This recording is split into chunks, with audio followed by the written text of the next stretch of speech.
ഓം ഹരിശ്രീ ഗണപതേ നമ. അവിഘ്നമസ്തു. ശ്രീ ഗുരുഭ്യോ നമ. ഓം ലളിതാ പരമേശ്വരേ നമ. എല്ലാവർക്കും നമസ്കാരം. ശ്രീ ലളിതാ സഹസ്രനാമങ്ങളിലെ അടുത്ത നാമത്തിലേക്ക് പോവുകയാണ്. അടുത്ത നാമം കുലാംഗന കുലാന്തസ്ഥ കൗളിനി കുലയോഗിനി.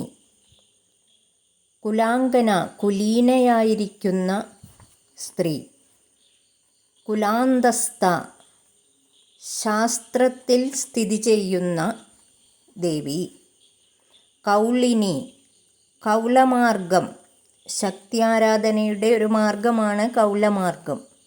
കൗലമാർഗ തൽപരയായ ദേവി, കുലയോഗിനി. കുലയോഗിനി എന്ന് പറഞ്ഞാൽ ഷഡാധാര ചക്ര സ്വരൂപിണി ആയ ദേവി.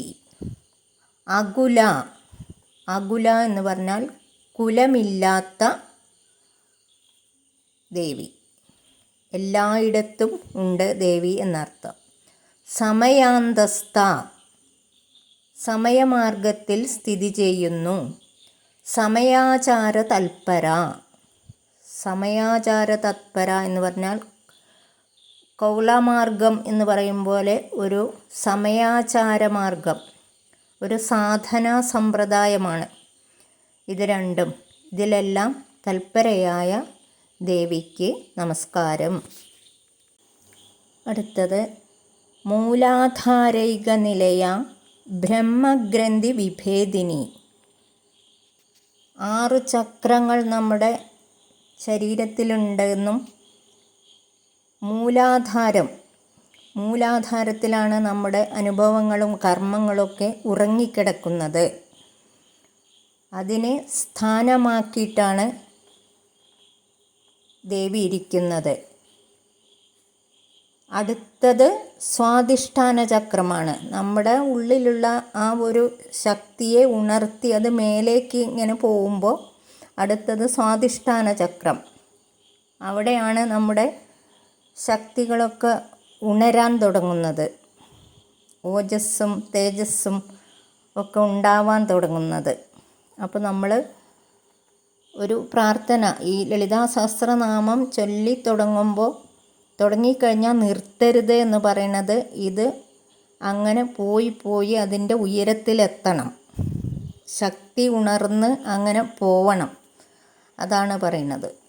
ഈ സ്വാധിഷ്ഠാന ചക്രവും മൂലാധാരവുമായി ബന്ധപ്പെട്ട ബ്രഹ്മഗ്രന്ഥിയെ ഭേദിക്കുന്നു ദേവി എന്നാണ് പറയുന്നത്.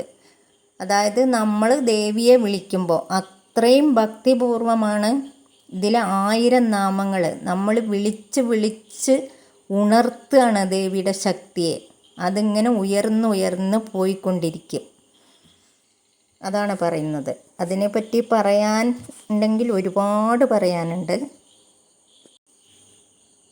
മണിപൂരാന്തരുദിത വിഷ്ണുഗ്രന്ഥി വിഭേദിനി. അടുത്തത് മണിപൂരചക്രം. ഈ സ്വാധിഷ്ഠാന ചക്രം രണ്ടാമത്തത്. മൂന്നാമത്തെ മണിപൂരക ചക്രം.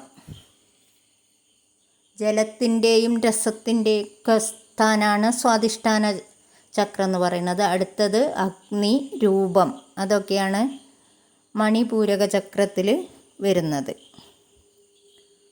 അതിൻ്റെ ഇടയിലാണ് വിഷ്ണുഗ്രന്ഥി. ആ വിഷ്ണുഗ്രന്ഥിയെ വിശേഷേണ ഭേദിക്കുന്നു ദേവി എന്നാണ് പറയുന്നത്.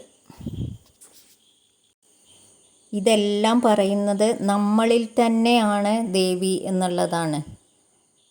നമ്മൾ ഭക്തിയോടെ പ്രാർത്ഥന ചെല്ലുമ്പോൾ ദേവി നമ്മളുടെ കൂടെ നിന്ന് ഇതെല്ലാം ഭേദിച്ച് മുകളിലെത്തും. നമ്മളെ അത്രയും മുകളിലേക്ക് നമ്മളെ കൊണ്ടുപോവും എന്നുള്ളതാണ് പറയുന്നത്. അടുത്തത് ആജ്ഞാചക്രാന്തരാളസ്ഥ. ആജ്ഞാചക്രത്തിൻ്റെ മധ്യത്തിൽ സ്ഥിതി ചെയ്യുന്നു. ആജ്ഞാചക്രം 6ാമത്തെ ചക്രമാണ് ആജ്ഞാചക്രം. അതായത് നെറ്റിയുടെ മധ്യത്തിൽ നമ്മുടെ